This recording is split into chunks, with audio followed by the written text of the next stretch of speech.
বিশ্বনবীর জিজ্ঞেস করা হলো সুইলা আন ইয়াউমিল ইসনাইন, ও নবী সোমবারে রোজা রাখেন কেন? বিশ্বনবী বললেন ফিহি উলিদতু, সোমবারে আমি জন্মগ্রহণ করেছি তাই শুকরিয়া স্বরূপ রোজা রাখি। আরেক তাফসিরে এসেছে আস-সাইহুন মানে আস-সাইমুন, রোজাদার। আমার মুমিন বান্দাদের 4 নাম্বার গুণাবলী হলো তারা রোজা রাখে। বিশ্বনবী ফরজ রোজাও রাখতেন, নফল রোজাও রাখতেন। আমরা শুধু ফরজ রাখি, নফল রাখি না। বিশ্বনবী সোমবার রোজা রাখতেন, আবার বৃহস্পতিবার রাখতেন। বিশ্বনবীর জিজ্ঞেস করা হলো সুইলা আন ইয়াউমিল ইসনাইন, ও নবী সোমবারে রোজা রাখেন কেন?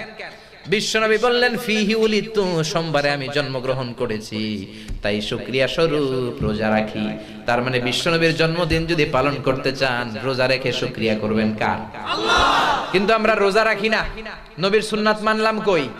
ওই দিন জাসনে জুলুসে ঈদা মিলাদুন নবী আর জিলাপি লইয়া কিলাকিলি আছে না নাই? খেলাঠেলি আছে না নাই?